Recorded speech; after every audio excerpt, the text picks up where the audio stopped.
Yang saya hormati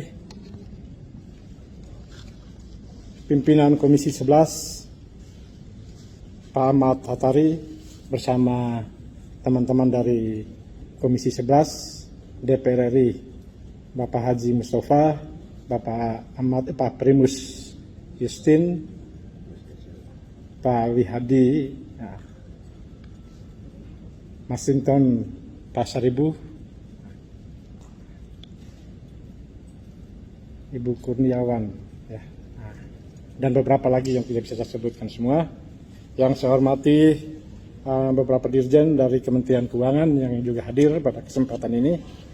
Pertama, saya berterima kasih kepada Komisi 11 karena dalam pembahasan terkait dengan rancangan undang-undang perimbangan keuangan pusat daerah, kesempatan ini juga mengundang para bupati dan DPRD dari wilayah-wilayah untuk menyerap aspirasi.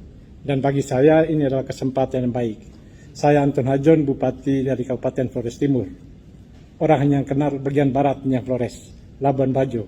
Ujung timurnya Flores itu ada di Flores Timur. Kami punya satu anggota dari fraksi PAN, Pak Ahmad Yohan yang ada di Komisi 11. Dan saya kebetulan juga ketua PDI Perjuangan di Kabupaten Flores Timur. Ya. Ini perkenalan saja. Saya mau sampaikan bahwa apa yang dibuat oleh pemerintah pusat dan DPRD untuk pembangunan di wilayah selama ini sudah cukup maksimal. Ya.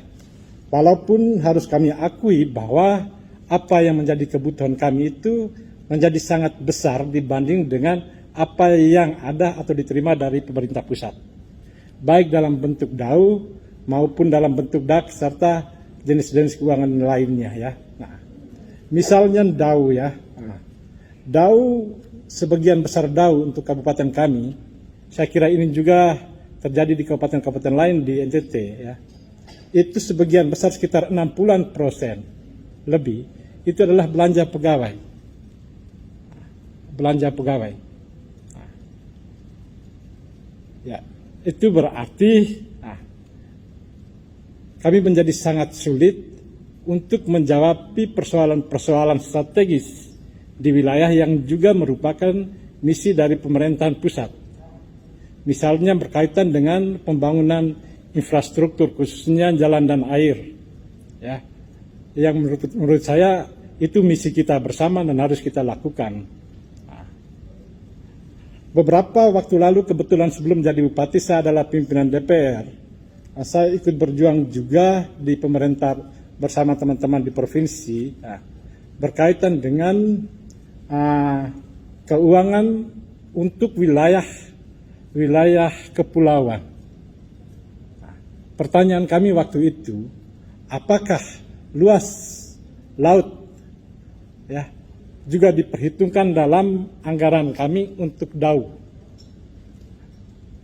Beberapa saat kemudian, ya, ada jawaban yang menurut saya juga bukan jawaban resmi yang mengatakan bahwa itu sudah diperhitungkan dalam rumusan untuk DAU. Yang tadi disampaikan juga dari Kementerian Keuangan, ya, bahwa DAU itu perhitungannya dalam rumusannya itu memperhitungkan luas wilayah dan juga karakteristik wilayah. Saya tidak melihat perubahan yang besar ketika jawaban itu saya dapat dengan kondisi keuangan DAU pada saat sebelumnya. Saya tidak mau mengatakan bahwa apakah ini benar atau tidak, tetapi saya melihat tidak ada perubahan. Bahkan ada kecenderungan penurunan DAU yang kami dapat dari tahun ke tahun. Ya. Ini hal yang pertama yang menurut saya, coba perhatikan luas wilayah, itu juga masukan tentang wilayah laut kami. Memang dalam zona-zona tertentu di peraturan tentang perikanan atau kelautan itu mana yang menjadi kewenangan pemerintah kabupaten dan mana menjadi kewenangan pemerintah pusat. Tetapi misalnya seperti wilayah NTT, Pak Ahmad Yohan selamat. Ya. Saya bupati dari PDI Perjuangan yang didukung oleh PAN, Pak. Ahmad Yohan waktu itu, ya. Jadi soal tadi yang saya sampaikan soal laut. perhitungan luas wilayah laut dalam rumusan untuk dana DAU. Ya. Kebetulan saya dari pimpinan DPR sebelumnya, jadi saya melihat, mana kalau memang sudah masuk dalam perhitungan luas wilayah untuk DAU khususnya di NTT atau di Flores Timur. Itu yang pertama ya. Yang kedua,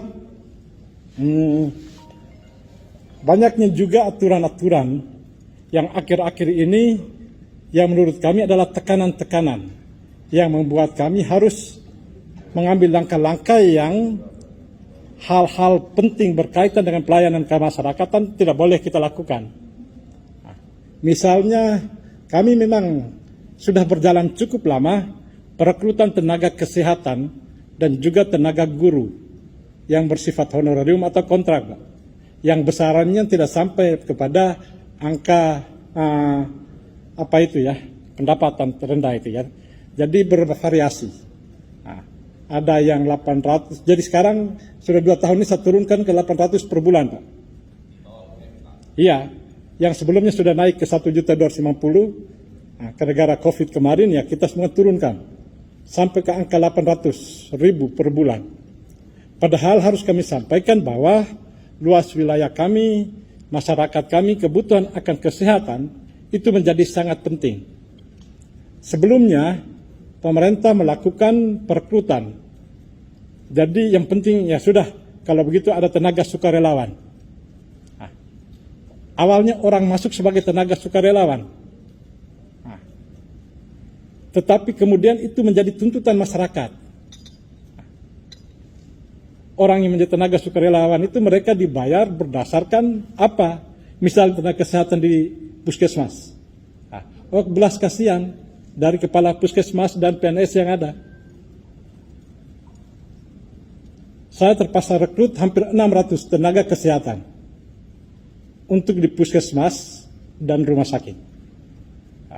Dan saya membuat kebijakan untuk tenaga kesehatan desa dengan menggunakan kewenangan desa dari dana desa. Itu merekrut tenaga kesehatan desa. Lalu di bidang pendidikan, sebelum ada sekolah negeri, di Flores itu adalah sekolah-sekolah swasta yang dilaksanakan oleh misi pada saat itu. Sekolah negeri baru muncul sekitar tahun 60-an. Lalu ketika ada kebijakan bahwa guru PNS hanya untuk sekolah negeri, kita mengalami kesulitan untuk sekolah-sekolah swasta yang sudah memanusiakan manusia Flores sejak sebelum Indonesia merdeka. Di mana porsi pemerintah untuk memberikan perhatian terhadap guru-guru swasta yang begitu melimpah. Ada sekolah negeri dengan banyak sekolah swasta, dengan kita terpaksa titip 1 PNS atau titip 2 PNS. Selebihnya itu adalah guru-guru swasta dengan gaji yang tidak pasti. Sehingga kita dengan kebijakan-kebijakan melakukan perekrutan untuk perkontrakan. Kebijakan misalnya salah satu kebijakan pemerintah berkaitan dengan pembangunan infrastruktur harus 25% atau 40%. Saya bertanya bagaimana caranya kita mencapai angka ini? Karena 60-an% sudah kami gunakan untuk pegawai. Bagaimana kita bisa mencapai 25% atau 40% untuk pembangunan infrastruktur, khususnya jalan. Sementara persentase jalan yang baik di Kabupaten Flores Timur, itu masih sangat rendah. Didatang lagi bencana, menjadi yang rendah tadi bertambah rendah.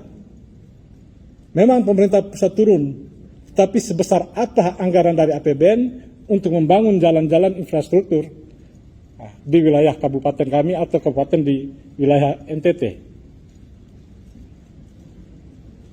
Ya, saya sering juga komentar sama Pak Ahmad Tuhan, bagaimana berjuang saya jadi bupati tapi tidak memberikan perhatian untuk keuangan membangun, khususnya terkait dengan perimbangan keuangan.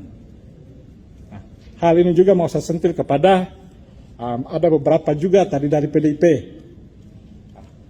dan juga Gerindra yang dulu ikut membantu saya menjadi bupati yang dipercayakan untuk bisa bangun Flores Timur. Nah, saya minta ya perhatian ini, sehingga di dalam rumusan rancangan undang-undang perimbangan tolong diperhatikan terkait dengan luas wilayah dan juga kebijakan-kebijakan yang seakan-akan menekan kami. Saya merasakan dalam beberapa tahun ini, loh kok muncul kebijakan ini, muncul lagi kebijakan ini.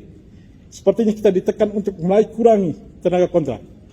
Nah, saya punya 2.000-an guru swasta yang berada di SD dan SMP.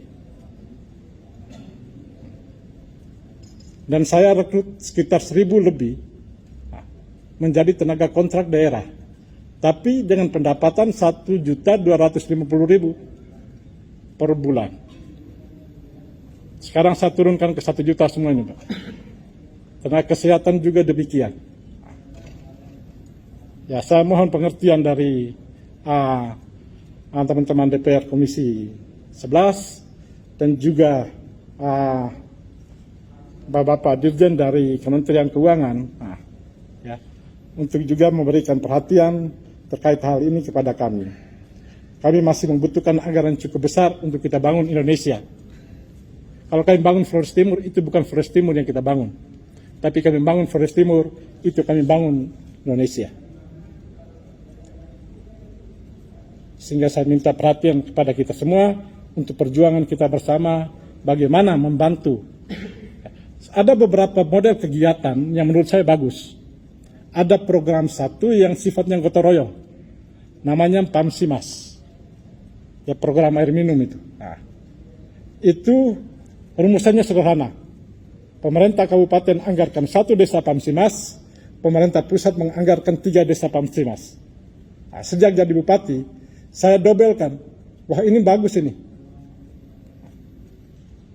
Jadi setiap tahun itu, saya selalu tambah. Sekarang pada posisi 16, misalnya saya tanggung sampai 16 desa. Nah, hanya dalam kerangka mendapatkan angka lebih besar.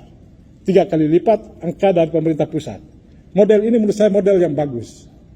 Dana ini bisa masuk kalau pemerintah daerah menganggarkan ya 1 desa.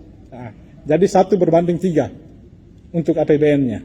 Nah, tetapi dia bisa masuk ke desa kalau desa juga menganggarkan hal yang sama. Lalu juga di situ ada juga swakelola masyarakat yang juga dituntut untuk berswadaya. Sehingga ya, banyak desa.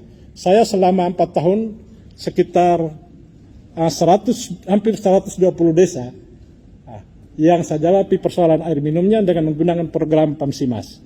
Terima kasih kepada pemerintah pusat atas kebijakan-kebijakan seperti ini yang menurut saya harus diperbanyak.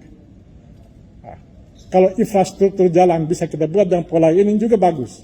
Nah, tetapi jangan menekan kami, seakan-akan menekan kami dengan kebijakan-kebijakan yang membuat kami seakan-akan harus ada hal-hal yang kita rasa penting di wilayah harus kita hilangkan. Hanya karena kewajiban yang dituntut dari pemerintah pusat. Mungkin untuk sementara demikian yang dapat saya sampaikan. Terima kasih atas waktu dan kesempatan yang telah diberikan. Sekian dan terima kasih.